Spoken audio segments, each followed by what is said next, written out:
I think it's fair to say that our first keynote speaker has been a beacon of hope for the electoral reform movement in this country.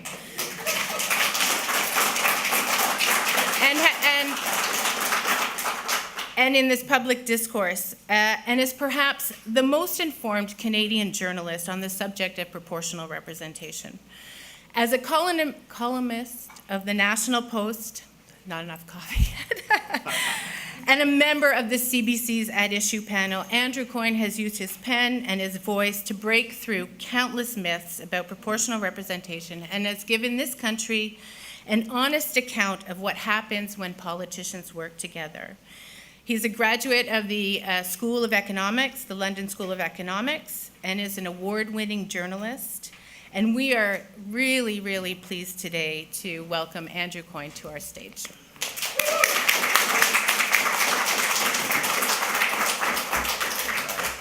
Well, thank you very much, Madam Chair, and thank you everyone for coming. Je m'excuse pour parler tous en anglais, but my French is not nearly up to this. My English is barely up to this.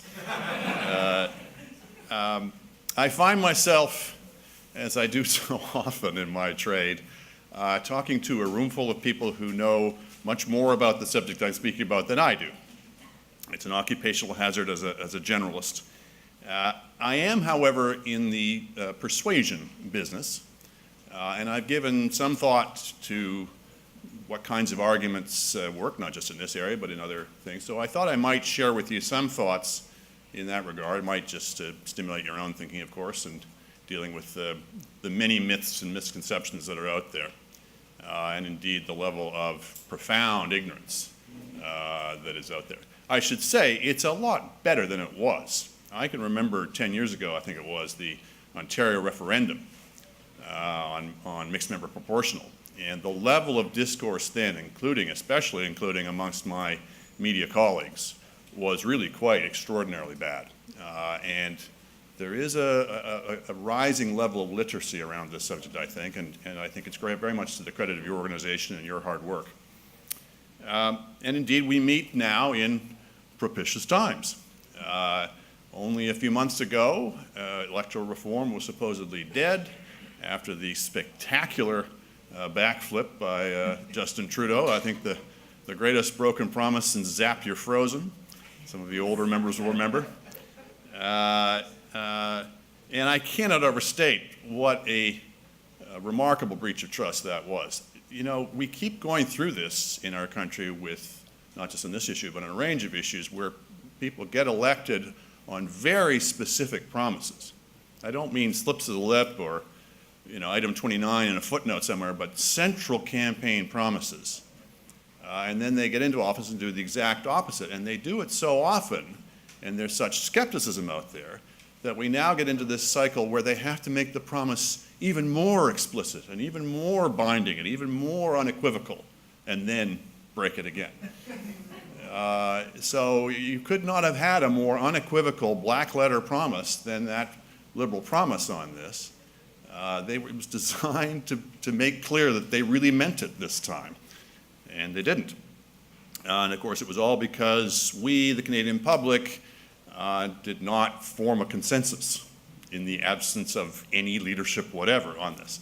And I think back and I imagine, you know, how would we have brought in Medicare, or how would we have brought in free trade if these big ideas had to wait until somehow magically a consensus formed out there without anybody getting out in front and leading and forging that consensus? However, as we've seen, mercifully, the issue has not died, and in fact is very much alive in a number of quarters. We saw, of course, what was it, a couple months ago, the referendum in PEI. I imagine you'll be talking about that. 52% in favor of mixed member proportional, if memory serves. That has certainly put it very much on the landscape. We'll see what happens. Maybe people can tell me what's going to happen with the Premier having said it wasn't a high enough threshold. People always find reasons to reject proportional representation after it's been. We saw this in BC as well, but that's certainly a beacon of hope.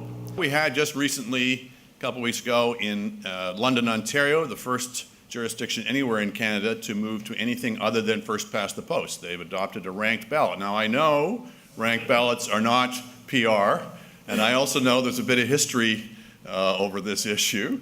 So let me just lay my cards on the table here. I think the biggest enemy of reform is the status quo, and I'm going to come back to this later in my talk, is this assumption that a lot of people have out there that there is only one system.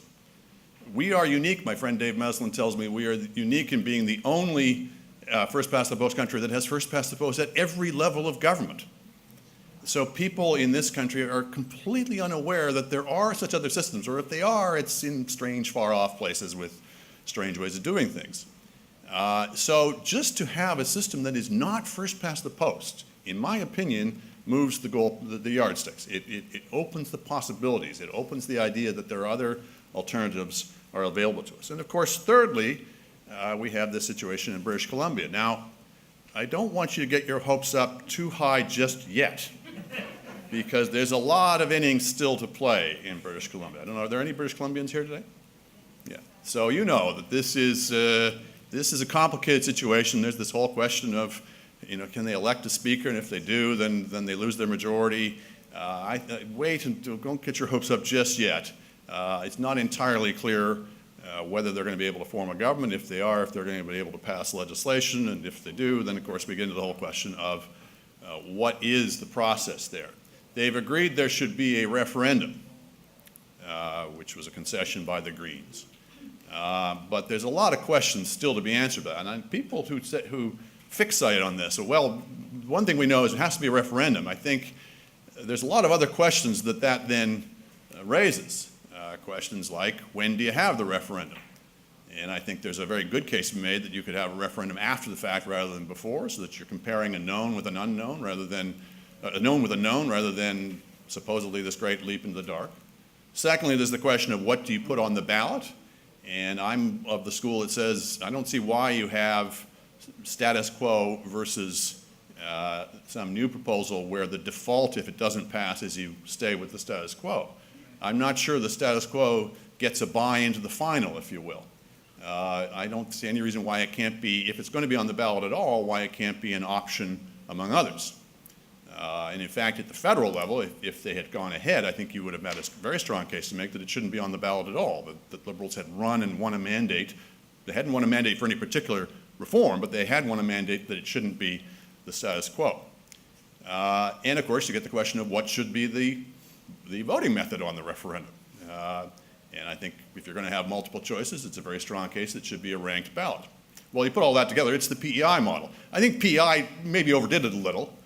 5 options on the ballot is maybe taxing people's patience and their ability to follow these things. But 3 options, I think, makes perfect sense. So, as I say, keep your fingers crossed that things play out in favor of PR and BC in some way or another, but it may not be absolutely immediately. Well, as I say, let me just talk about, since the game is still very much afoot, let's talk a little bit about the art of persuasion. I find with any proposal, leave aside proportional representation, any proposal for changing anything runs up against the insuperable objection that this would mean changing things. You may have run into this yourself. And indeed, I can see the reasoning for that. We live in a very fortunate country. We're doing pretty darn well in this country compared to virtually any other place on earth. And there's a strong feeling of, well, why do we want to rock the boat? And what you'll often hear, of course, I'm sure you've heard, is what is the problem this is trying to solve? Isn't this just a solution in search of a problem? And of course, that ancient bit of cornpone wisdom, if it ain't broke, don't fix it. I should probably give that a southern accent. If it ain't broke, don't fix it. Well, yes, it's a very good argument if it ain't in fact broke. The problem, of course, is that our democracy is not working as it should. And if you're trying to persuade people, the thing I always find is the first step is to try to find agreement on the ends, agreement on the objective, if you're trying to persuade them of your particular means to that objective. And people like democracy. People want to live in a democracy. People think we live in a democracy. And so it is something that I think you have to sort of tenderly disabuse them of, that, yeah, we're not living in a dictatorship. Nobody's going to knock on your door in the middle of the night and take you away. But in important ways, we don't quite have a fully functioning democracy in this country. And if you ask people, well, how would you define a democracy? What is the sort of the core ideas behind democracy? Well, the first thing many people will say is, well, it's a system of majority rule. Well, that's not the system we have, as you well know, in this country. We don't live under a system of majority rule. We live under a system of institutionalized minority rule. It only takes a plurality in each riding to win an election. It only takes a plurality of the vote, typically, to win in the aggregate. This is I submit, not a trivial objection. People will sometimes sort of wave that away of, well, yeah, minorities, yeah, so what?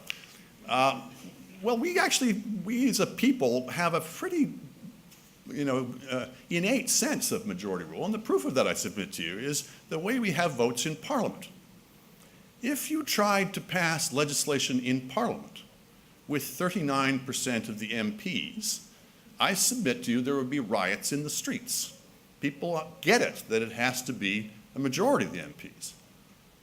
They don't seem to connect the fact that those majority of the MPs don't actually represent anything except the funhouse mirrors of first past the post. But if you could connect the two, that in fact, that same principle that says it has to be a majority of the MPs is basically arguing it should be a majority of the population represented, and I think you start to get some traction.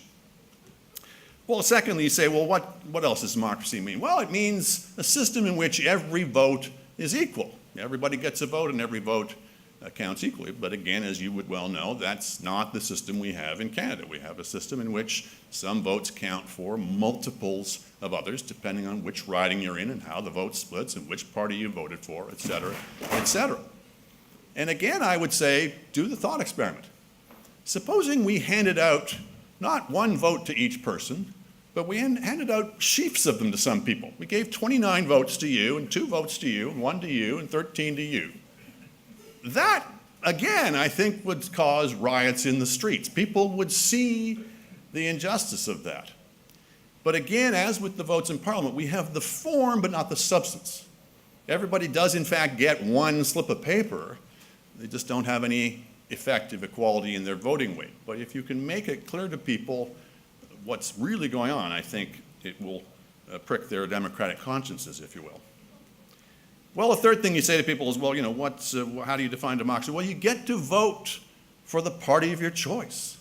That's a functioning, fundamental aspect of democracy is you have a number of competing parties and you can freely choose which of those parties you prefer. But that's not the system we have in Canada, in which people are routinely told you cannot vote for the party of your choice. You have to vote for a party you dislike to keep a party you detest from getting into power. And people, this is a real factor in election after election, is that you cannot waste your vote, quote unquote, on a party that can't win. You're just going to split the vote. You've all heard these arguments. Or indeed, if you are not voting for the winning party, as I have not in my entire voting career, I think I have an unbroken record of trudging to the polls every single time, knowing that it was entirely futile. So no, we don't really have a system in which every vote counts equally, or that you can vote for the party of your choice. And of course, we've seen, I don't need to rehearse for you, all the consequences at election time of these multiple distortions, that it exaggerates the vote of parties that can clump their vote geographically to the disfavor of parties that have more evenly spread support, and so on and so forth. As I say, I feel funny kind of even rehearsing these arguments for it because you're very familiar with them.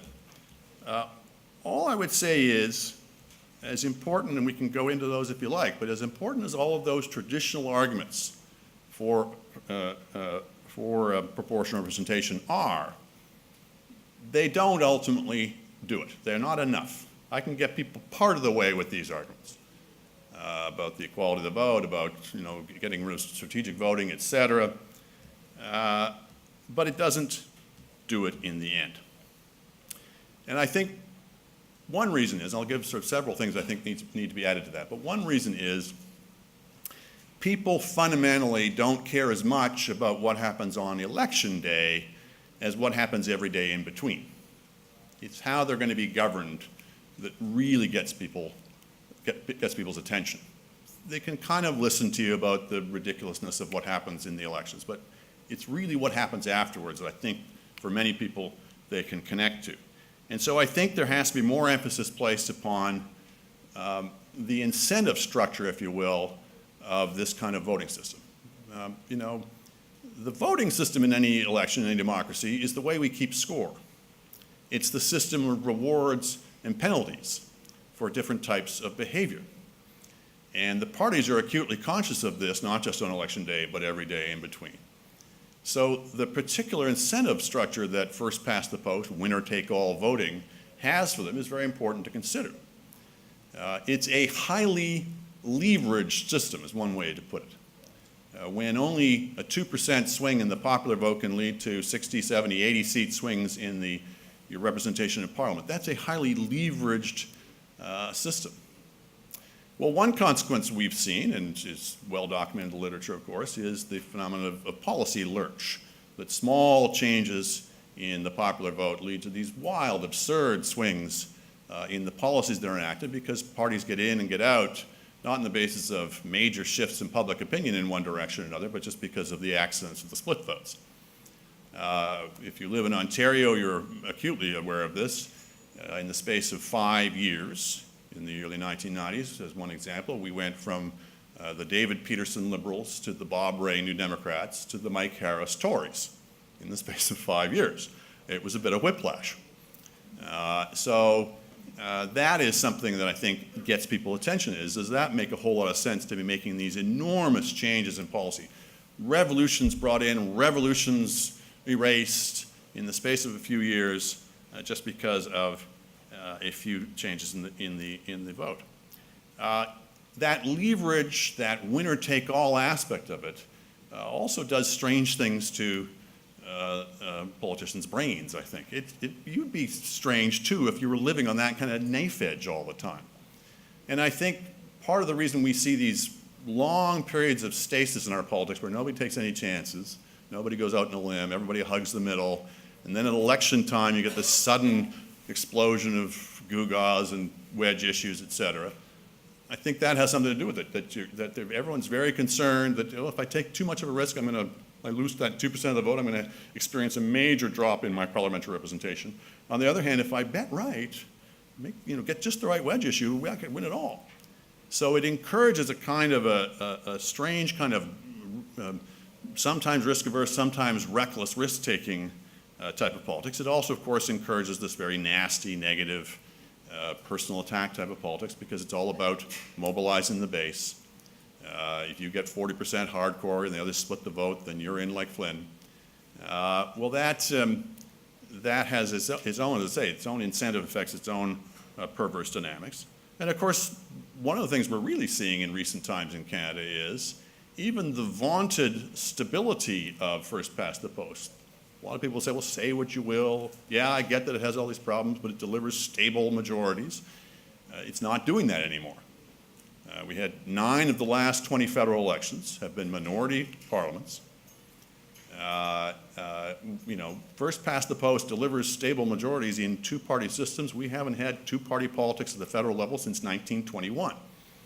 Eventually, I think people will get it that this is not Sir John A.'s parliament anymore. This is a very different model, and first past the post really doesn't work in that model. So we're now getting a choice, in other words, between unstable minority parliaments, unstable because they're first past the post and because everyone's got their finger over the button because they think a 2% swing in the vote means we get to win it all next time. So everyone's waiting to force an election. People equate minority parliaments with proportional representation in entirely different situations. So we swing between these unstable minority parliaments and unrepresentative majorities. That's our choice these days. I think you can start to get people's attention. If you talk about how it affects our politics and the way we're governed in the time in between elections. But that still is not going to be enough, I think, for a lot of people. And the reason, as I alluded to earlier, is there is a remarkable, profound lack of awareness of the alternatives to first past the post. Because, as I say, most people in this country have only ever have any knowledge of that one system.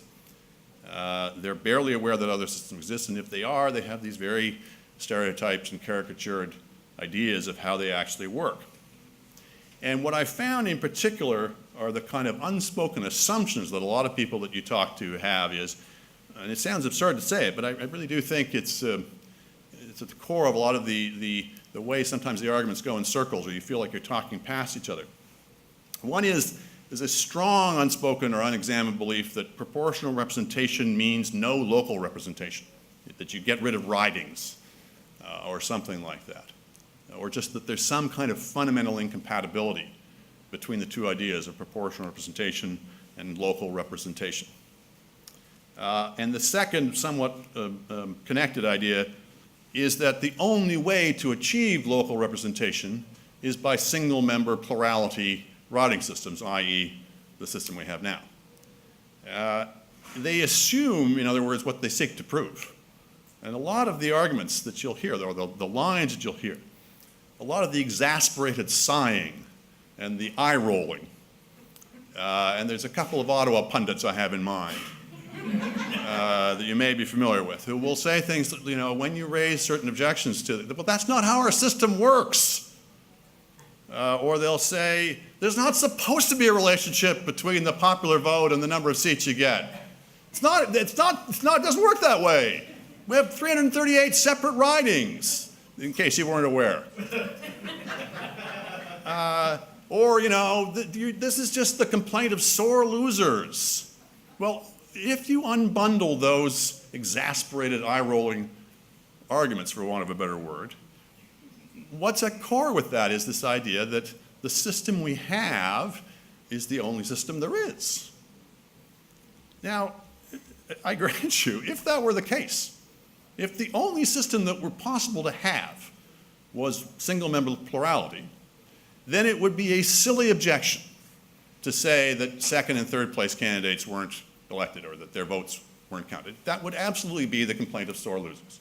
And to talk about wasted votes, et cetera, all that would be true if that was the only system it was possible to have. And if the only way to achieve local representation was by single-member plurality, if proportional representation really did mean getting rid of local representation, I probably wouldn't be for proportional representation in a country like Canada. We're a huge spread-out country. We're not going to have a system like Israel or the Netherlands where the whole country is one electoral district. No one would propose that, certainly not me. But mercifully, of course, that is not the only system it is possible to have. But this is the point, I think, that is really at the nub, I've just come to the conclusion, of the whole argument. The fundamental choice when it comes to PR versus first past the post, I think, comes down to, do you want to have single-member ridings or multi-member?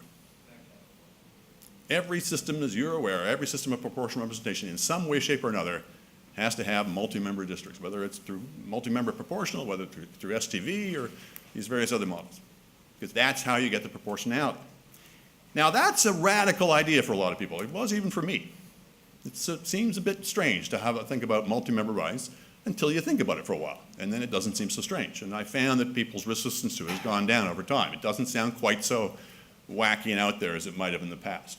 And particularly when you start to exchange with them and you say, if you can have multi-member ridings, still have local representation, just multi-member ridings, why wouldn't you?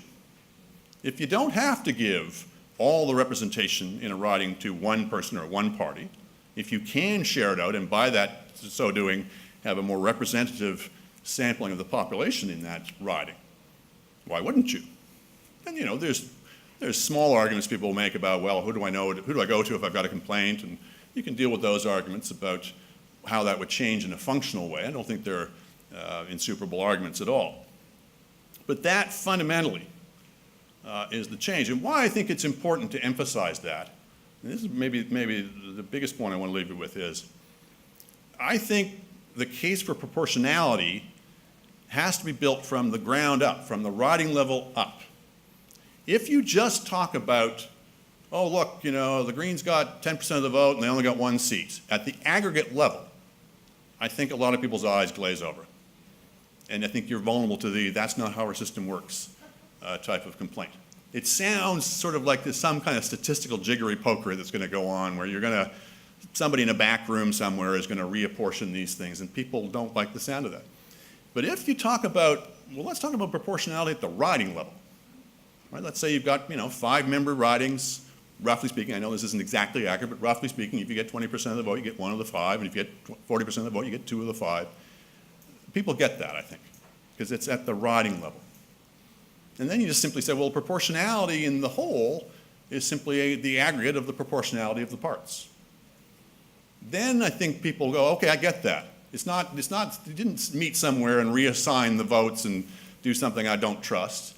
It's simply just built out of proportionality at the riding level. Now, that will suggest to you that I tend to favor STV type of models. And if that's a big debate, I lean in that direction, partly for that reason. I think it's intuitively easier to explain to people. But secondly, anytime you start talking about lists, and I know it's unfair, most of the objections to lists are not accurate, but nevertheless, it's a hard case to make. I've found it oftentimes people have it as a stumbling block. So I think, as I say, building proportional representation from the ground up, from the riding level up, as a way of explaining, I think, has a lot of merit to it. The final point I'll just make is you can make all the theoretical and principled and logical arguments that you want, but fundamentally, you've got to argue from facts. Again, because people are so unaware that we're not the only country on earth, that this isn't the only system on earth. This, by the way, happens in every debate in Canada. Healthcare. We're aware of the Canadian system, we're dimly aware of the American system, we think those are the 2 choices. There's 1,000 other choices, France, Switzerland, Italy, every country's wrestling with this, and some are doing better than others. Very similar, obviously, with electoral systems. So just getting people aware of how it actually works in other countries, because at the bottom, again, of a lot of these objections and arguments is this unspoken fear that we're doing this for the first time. That if we do this, we're leaping off into some completely unknown adventure, that nobody's ever done this. Right? It's absolutely at the bottom of a lot of the concerns that are raised, is people are just unfamiliar. So just explaining, some basic facts. So to take, for example, our beloved Prime Minister's objection, that this is going to lead to small extremist parties taking over. You can make the logical argument that you can work through the type of scenario that has to hold for that actually to be the case, that there has to be, almost exactly equal numbers of seats between the 2 major parties. Wait a minute, I'm describing BC right now under first past the post. But you have to have almost exactly, and then everybody has to absolutely vote the party line. Nobody crosses the floor or departs from the thing. And most important, of course, that none of the parties, large or small, pays any price for their behavior. So that if some mainstream party does a deal with the Nazis, that somehow they don't pay any price at the next election for that because there are no more elections or something. So there's these scare scenarios about where we'd be giving over to the Nazis control. So you can make all the logical arguments, is my point, but I think you really need to do is just unbundle the facts of it. And I went and looked at the numbers on this. If you look at the proportion of the vote that goes to the quote-unquote fringe parties in Canada, outside of the big 5, let's say, you add them all together, and they don't add up to 1% of the vote. Together. If you look at the riding level, the number of them that ever get more than 1% of the vote at the riding level, very small. If you get 3%, you're down to maybe 5 or 6 candidates that get 3%. Now, I know if you change the voting system, everything changes. People might be more inclined to vote for parties if they didn't feel they were just throwing away their vote. Fine, okay, so supposing their vote doubles, or supposing it triples, or supposing it quadruples. Now, let's say that they multiply their vote by 5 times. They get up to 15% of the vote. That's still short of the quota you would need under a 5-member riding system. So the number of Nazis that are going to get elected because we changed the electoral system, I would submit to you, is vanishingly small unless you think that, we change the electoral system and Canadians just turn into Nazis. So it's a ridiculous thing just simply looking at the facts. And similarly, if you look around at the countries around the world, very well-governed countries around the world that use PR, you find that they score very highly on fiscal levels in terms of their debt levels. They score very highly in terms of levels of income, in terms of social well-being, et cetera, et cetera. If you look at how many elections they are in countries with PR, they're no more frequent than our elections. If you look at, how likely are they to throw the bums out? This is one of the classic arguments that's made. At least we can throw the bums out in the first past the post system. I went and looked at this. Let me just see if I got the numbers here. Well, first of all, in Canada, we've had some of the longest lasting dynasties in the democratic or indeed the undemocratic world. The 42-year reign of the Conservatives in Ontario, the 43-year reign of the Conservatives in Alberta, the near century-long dominance of the federal Liberals. This is not a system where we have actually done a really good job of throwing the bums out. And yet, if you look at some other countries, you find some countries like Austria or Germany where they've only thrown the bums out 3 or 4 times, or Sweden 6 times since 1945 compared to Canada's 8 times. So those are fewer than we have federally. But the citizens of Norway have thrown the bums out 9 times in the same period. The Danes have done it 12 times, and the Irish have thrown the bums out 13 times. So there's no particular tendency for first past the post to make the firm smack of authority of throwing the bums out. Let me just close by saying what we're fundamentally talking about, I'm sure we're all agreed here, is really a change of philosophy more than anything. It's really about what do we think elections are about? Are they just intended to find out who won, or are they to find out what people think? Is the only possible form of parliamentary democracy single-member plurality, or can we talk about several members per riding? Do we only allow a slice of the electorate to be represented in Parliament, or can we have that broader representation based on the actual range of views in the country? And I'll just close by saying it's striking to me, to come back to the question of the referendum, it's striking to me how many opponents of electoral reform seek refuge in the referendum. And good for them. I don't have any objection to referendums. But why did they do that? Well, why would you be able to have a mandate to bring in electoral reform just because you won an election because you only got 39% of the vote? You will actually hear people say this. You can do everything else with 39% of the vote, but God forbid you should change the electoral system. And so what they want is a referendum. Why do they want a referendum? Because you have to get a majority in the referendum, and because every vote counts equally. Everybody gets a vote. It's really quite striking, isn't it? Anyway, I think I'll leave it at that, and I'll take any questions you may have if you've got time. You have time for questions? Or have I used up my time? Maybe I've used up my time, but I'm easy either way. They're lining up. I'll try. Let's keep both the questions and the answers short because we probably want to get on to the next session, but go ahead.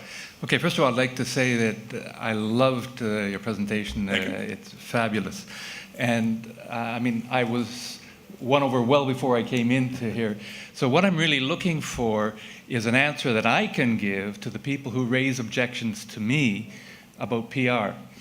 And specifically, one of the arguments I've heard, and I'm having a tough time rebutting it, is, well, under PR, it all goes towards the mushy middle. Right. And you don't get policy innovation. For example, if we had had PR in Saskatchewan, would Tommy Douglas have been able to bring in Medicare? Right. You do sometimes need sort of a jump in the paradigm to be able to introduce something big, society-changing. And if it's all rushed to the middle and the parties are all negotiating away with one another, how do you achieve that? Well, of course, the first thing we noted about that is the opposite complaint to the extremist fringe takeover. And you notice this with a lot of these arguments is Some people will say it needs to revolving door parliaments, where the governments come and go. And then some people say, no, it leads to permanent governments of entrenched insiders you can never get rid of. So people do need to kind of choose which one they mean. Again, I don't think that actually conforms with the experience I see of PR. So again, people make differing arguments, but the common objection, of course, is that you'll see 29 parties in the parliament. In fact, if you look around Europe, for example, it's typically 6 to 8, again, depending on the particular model chosen. But in any model that's likely to be similar to ours, 6 to 8. We have 5. Britain right now has 11. And what there typically is a broader range, actually, of opinions. Not all mushy middle. We have the mushy middle. We have the Tories and Liberals hugging the center for 100 years. But you typically get 2 constellations of parties, one left of center and one right of center. Yeah, you typically have 1 or 2 brokerage parties, center right, center left. But then you get these kind of ideas parties that can kind of, they form part of coalitions. They don't get to do everything they want, but they're at least able to talk about their ideas and inject them into the conversation. So yes, it does mean that you can't just get 40% of the vote and then launch a revolution. So yeah, in that sense, it's harder to get things done, but it means you've got to make your gains by the earned increments of persuasion rather than by the accidents of split votes. So yeah, you actually have to convert people to your cause. It maybe takes a little longer.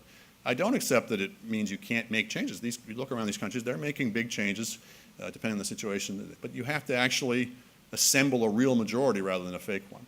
So no, I don't think it all converges on the mushy middle. There might be a fairer objection about ranked ballots on their own, but proportional representation, I think, makes more room for ideas-based parties on the right and the left. And just one other point is, a lot of conservatives are very concerned about this. They think it means the end, they'll never be in power again. Because, right now, the Liberals and the NDP can split the vote and they can get in. First of all, of course, when you change the electoral system, you change everything. Parties, voting strategy, electoral strategies change, voters' calculus changes. But what I think you'd also see is you'd see an emergence of 1 or 2 more conservative parties. And my observation is that can actually expand the universe of voters available to conservative voters. And I would submit to you as evidence of that, the divided progressive conservatives and reform had more of the share of the vote together between them than the unified Conservative Party has on average. That they were making separate arguments and they were actually both able to expand their universes. So if I were, arguing for the conservative side, I'd say there's actually some gains to be had in that if you're a rock rib free market or if you're a social conservative, you can have your party, you can make your case. You're going to have to compromise with your coalition partners, but you can at least get out there and get your ideas out there and hope that over time you can persuade people. Sorry, I should have kept that answer much shorter.